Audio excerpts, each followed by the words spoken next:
बहन और बेटी। जातिवादी गुंडे थे। वे हमारे मोहल्ले में ही आकर और हमारे चौपले पे आकर, जो अम्बेडकर चौक है उस पे आकर बदतमीजी और छेड़खानी और गाली गलौज करते थे। हमारे गांव के सच भी लड़के थे, शूटर बुला के, जो मैं उनका बदमाशों के भी नाम बता दूंगा, उन्हें बुला के प्लानिंग बना के पैसे इकट्ठे करके मेरे बड़े भाई चेतन उर्फ बुरे को सारे आम गोलियों से भून दिया। एक बार तो मैं सूट सलवार पहन के गया कोर्ट में, और एक बार मैं बुरखा उड़ के गया उनकी डर की वजह से, क्योंकि उनका गांव में और उस क्षेत्र में आतंक था। तो सुरक्षा कर्मी के होने के बावजूद भी उन जातिवादियों ने गवाही से 3 दिन पहले मेरी माता सावित्री देवी को भी, इन सारे बदमाशों ने जो जमानत पर आए थे भैया वाले केस में, उन्होंने सब ने मिलकर घेर कर मेरी माता सावित्री देवी को भी गोलियों से भून दिया। उन जातिवादियों ने मेरे जीजा जी थे बबलू, उन्होंने घेर के घर में जाके, उनके घर जाके, उनमें तो मेरी माँ का अंतिम संस्कार होया, तीजा उज्जा था, वे तीजे को घर गए। अगले दिन, तीजे से अगले दिन ही मेरे जीजा जी को भी सारे इन्हीं बदमाशों ने गोलियों से भून दिया। समाज ने मुझे इतना सपोर्ट करा। सामान्य सीट पर मेरे सामने बड़े बड़े जो धुरंधर बदमाश थे, सामान्य सीट पर मैं 5 घर में कैद होने के बावजूद मैं चुनाव प्रचार में मात्र एक बार निकला, समाज ने एक बार ही निकाला, तो सामान्य सीट पर मुझे 5000 वोटों से विजय किया। कौन ऐसा भाई होगा, कौन ऐसा बेटा होगा जो अपने माँ, बहन और बेटी के अत्याचार पर चुप रहेगा। ऐसे ही एक साथी को लेकर मैं आपके सम्मुख पहुंचा हूं। नाम है मीतन जाटव। मीतन जाटव नाम सुनते ही क्या आपको ऐसा लगता है कि ये नाम आपने पहले सुना है? इस खबर को शुरू करूं उससे पहले नीचे आप कमेंट कर दीजिएगा कि मीतन जाटव का नाम आज से पहले आपने सुना है या नहीं। आज मैं मेरठ के गांव में पहुंचा हूं और मेरे साथ जो शख्सियत बैठी है वो मीतन जाटव है। एक बहुत बड़ा संघर्ष इनका रहा है, अपने परिवार के लोगों को इन्होंने खोया है। आइए जानते हैं पूरी कहानी मीतन जाटव की, उन्हीं के मुख से क्या है उनका इतिहास और वर्तमान में, भविष्य में वो किस तरह बहुजन समाज के जो महापुरुष थे, जैसे कि डॉक्टर अंबेडकर ने कहा, माननीय काशीराम साहब ने कहा कि बहुजनों को हुक्मरान बनना है, कैसे वो बने हुक्मरान। आइए जानते हैं मीतन जाटव की खुद की जुबानी। मीतन, स्वागत आपका। सभी भाइयों को क्रांतिकारी जय भीम। जरा अपने गांव के बारे में बताएं, अपने बारे में बताएं, अपने इतिहास के बारे में बताएं कि क्या इतिहास पूरा आपका रहा है। मैं मीतन कुमार जाता हूँ, गांव हसनपुर रजापुर, जिला मेरठ का रहने वाला हूँ। और आप सभी को बताना चाहता हूँ, पहले भी वीडियो भी आई थी, और अब मेरे साहब जी आए हैं, विजेंद्र भारती सर जी आए हैं, और हमारे जो रिपोर्टर साहब जी आए हैं, इनको तहे दिल से जय भीम। साथियों, मैं आपको बताना चाहता हूँ, 13/7/2016 को हम अपनी कुछ दिन पे 2016 में अपनी भर्ती की तैयारी कर रहे थे। भर्ती की तैयारी करते हमारा CRP में भी नंबर आ गया था। लेकिन कुछ ये जातिवादी गुंडे जो है, ये हमें चाह रहे थे कि ये नहीं कहीं ना जाए और यहीं से का हमारी गुलामी करे। तो जब हमारे दोनों भाइयों का, मेरा और छोटे भाई का CRP में नंबर आ गया, तो उन जातिवादियों ने हमारे समाज की बहन बेटियों के साथ छेड़खानी चालू कर दी।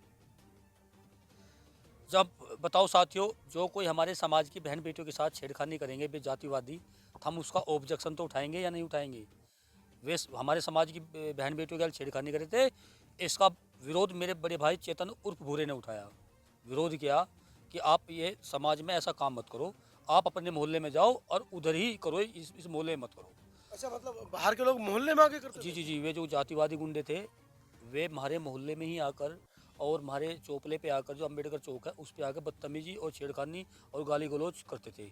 स्पष्ट बताइए किस जाति के गुंडे थे वो लोग? वे जो जाट समुदाय के लोग थे, जी। जाट समुदाय के लोग थे, तो वे जो है छेड़खानी करते थे। इस चीज़ का मेरे भैया ने विरोध किया था। विरोध करने पे वे हमारे घर पे ही सभी बदमाश इकट्ठे होकर आए और तमंचे लेके कहने लगे, हमारे खिलाफ हम आपको बोलना सिखाएंगे। हम तीनों भाई अपना घर में खाना खा रहे थे और बैठे थे, अपने परिवार के साथ बैठे थे। तो उन जातिवादियों ने एकदम ही तुरंत वे हाथ में तमंचे ले रहे थे। तमंचे ले रहे थे तो मेरी मम्मी जो सावित्री देवी, उनके तमंचों कहने लगे, मेरे बच्चों देखो, ये तो तमंचे लेकर आ गए, अब देख लो बच्चियों को दी गोली मार दें।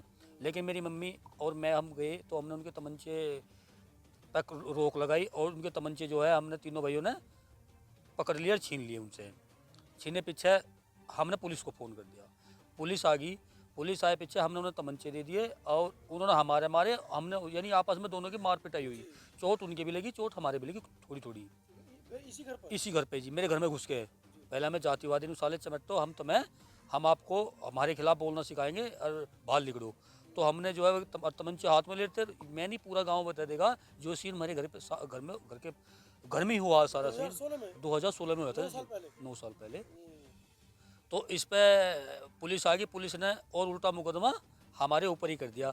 जो उस समय इंस्पेक्टर साहब थे वे भी इन्हीं के समाज के थे, उन्होंने मुकदमा और मेरे ऊपर ही कर दिया।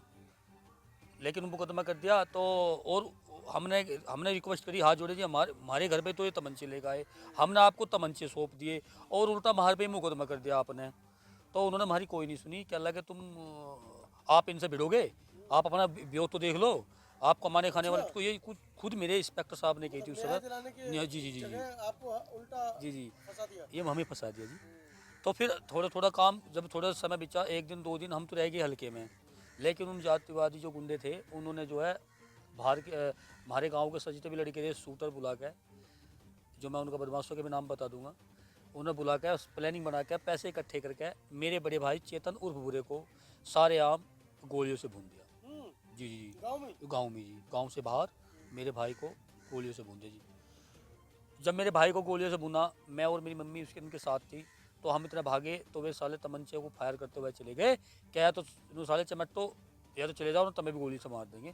इतने में वे भाज गई जी। जब मेरे भाई को मारा तो मैं उसमें मुकदमा दर्ज तो करूँगा नहीं करूँगा, या बिल्कुल बैठ जाऊँगा, अपनी कानूनी कार्रवाई भी नहीं करूँ। तो वे चाहते थे कि 14 चमार का इसे खरीद लेंगे, डरा देंगे, धमका देंगे और ये बिक जाएगा और हमारा कहना मान लेगा।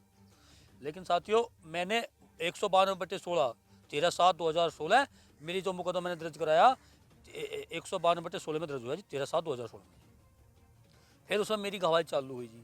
मैं अपनी बात कोर्ट में बताना चाहता था और वे जातिवादी कुछ हमारे समाज के लोग थे, मैं उनका नाम नहीं लेना चाहता, उन्होंने अपना काम चालू कर दिया, यानी मुझे बिकवाने का काम चालू कर दिया, दलाली शुरू कर दी। उन्होंने दलाली शुरू कर दी कि हम आपको बिकवा देंगे, हम आपको जो है 1 करोड़ दुआ देंगे, 2 करोड़ दुआ देंगे, आप समझौता कर लो, आप जो है इनसे नहीं भिड़ सकते, ये बदमाश है, बड़े हैं, इनके ज़मीन जायदाद है। हमने कह दी अगर हमें इंसाफ चाहिए, हमें पैसे नहीं चाहिए, लेकिन हमें इंसाफ चाहिए, मैंने उनसे कह दी।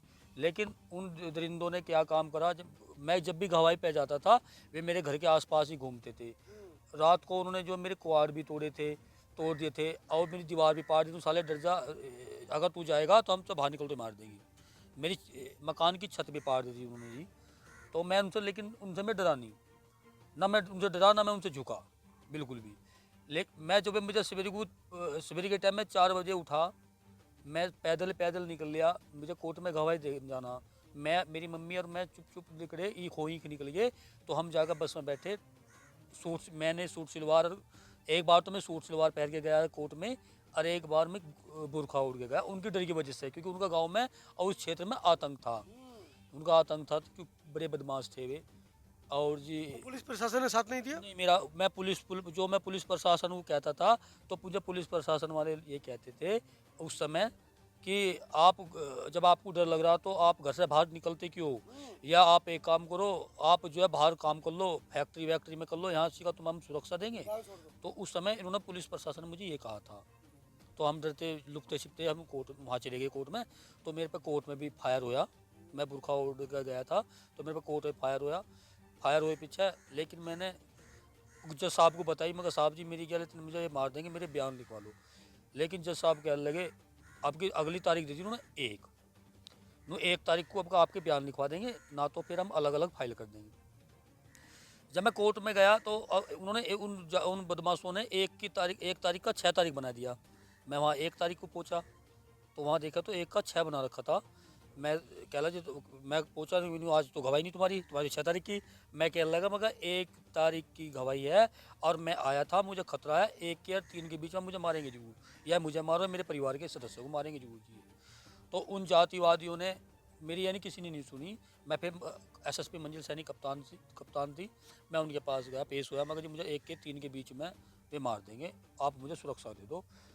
जज साहब ने भी ऑर्डर कर दिया, लेकिन सुरक्षा के तो आदेश कर दिए, लेकिन जो वो ही उस समय इंस्पेक्टर था, उस इंस्पेक्टर साहब ने उस आदेश का कोई पालन नहीं किया। सुरक्षा नहीं दिया? सुरक्षा दी थी, एक सुरक्षा कर्मी भेजा, वो भेज दिया बीमार। अच्छा, वो बीमार था, वो जो है कहने लगा मेरे तो पेट में दर्द हो रहा, मैं तो चला जाऊँगा। खाना खर्चा भी आपने उठाया होगा? हाँ, सब खाना खर्चा मेरे सिर पे ही था। और हम तो वही घर में कहते हमारे कोई ज़मीन जायदाद नहीं है, हम तो जी कमाना, वही कमाना था, वही खाना था हमारा। तो उस सुरक्षा का मैं जब वो सुरक्षा कर्मी भेज दिया, वो बीमार था, मैं कहने लगा मेरी मम्मी कहने लगी मैं जंगल में जा रही हूँ, आप जो है इन्हें लेकर मैंने कह दी मम्मी तुम सुरक्षा कर्मी को लेकर चले जाओ जंगल में। तो सुरक्षा कर्मी के होने के बावजूद भी उन जातिवादियों ने गवाही से 3 दिन पहले मेरी माता सावित्री देवी को भी, इन सारे बदमाशों ने जो जमानत पर आए थे भैया वाले केस में, उन्होंने सब ने मिलकर घेर कर मेरी माता सावित्री देवी को भी गोलियों से भून दिया खेत में, पुलिस सुरक्षा होने के बावजूद। सुरक्षा कर्मी क्या कर रहा था? सुरक्षा कर्मी तो उसको देख के लुबक गया और भाग गया जी। तो जब मैं फिर वहाँ का अंदर ईख में मैं भी हम भी गए पहुँचे, तो उन्होंने हमारे पीछे मेरे छोटे भाई के पीछे फायर चालू कर दिया, लेकिन मैं ईख में लुबक गया। लुबक के मैंने तुरंत ही अपनी माँ को, मेरी माँ कहने लगी इनके हाथ में हथियार है, आपके हाथ में हथियार नहीं है, आप जो है ईख में लुबक कर पुलिस को फ़ोन कर दो। मैंने तुरंत ही उनके सामना करा, पहले तो मेरी माँ ने हमने, लेकिन मैंने पुलिस को फ़ोन कर दिया। पुलिस का आवाज़ आते ही 112 पर कॉल करते ही वे भाग उठे। और तो जी मेरी माँ को हमने आनंद हॉस्पिटल में भर्ती कराया, लेकिन मासी का उनकी जब तक मौत हो चुकी थी। मैंने वो भी मुकदमा दर्ज कराया, जब मेरे सामने मेरे गांव के ही जो बदमाश थे उन्होंने गोली मारी, मैंने वो भी मुकदमा दर्ज कराया। नाम दर्ज मुकदमा होया 41/18, यानी कि 3/2/2018 में मेरी माँ का उन्होंने गोली मारी थी। तो वे चाल लगे कि अब तो बिक जाएगा, अब तो खरीद लेंगे ऐसा साले को मार के को, तो उन्होंने गाँव में चर्चा कर दी। लेकिन मैं उनसे फिर भी मुकदमा दर्ज कराया जी। मैं कहा डरूंगा नहीं।